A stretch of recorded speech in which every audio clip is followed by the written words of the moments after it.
Prince Harry and Meghan Markle are very money-driven, like their friend James Corden, a former royal correspondent living near the couple, has said.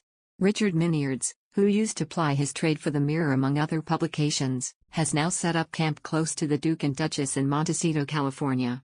According to the journalist, the family are happy at the moment, and enjoying a huge return on the $14.7 million, £10.9 million, they spent on their mansion in the summer of 2020.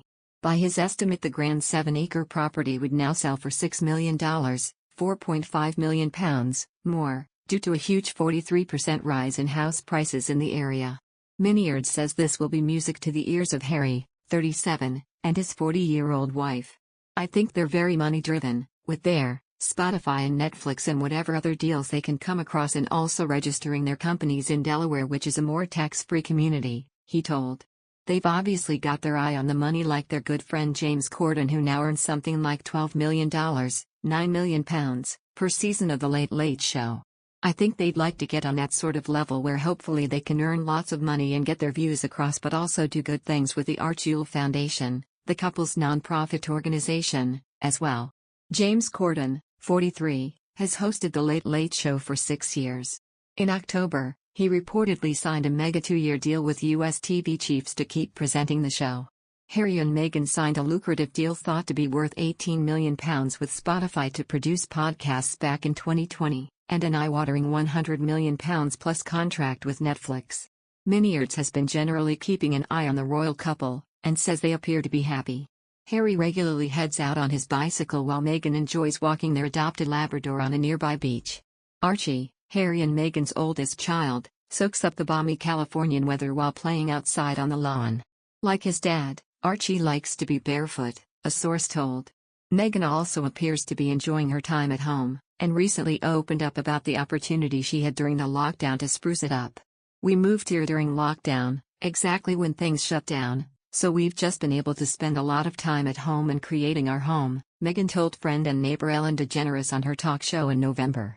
Besides, streaming giant Spotify has been embroiled in a scandal after it was accused of allowing misinformation to spread on its platform.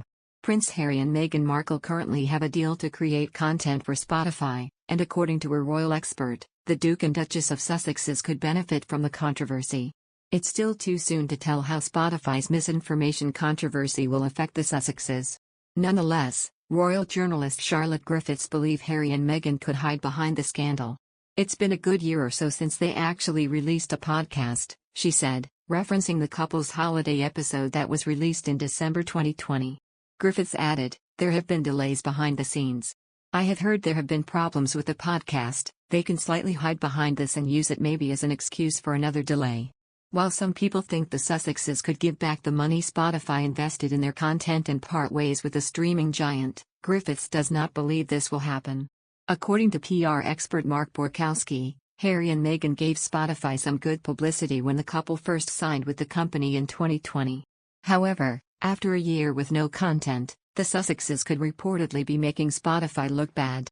It was a great publicity coup for them to create their narrative, but also for Spotify, Borkowski said on talk radio.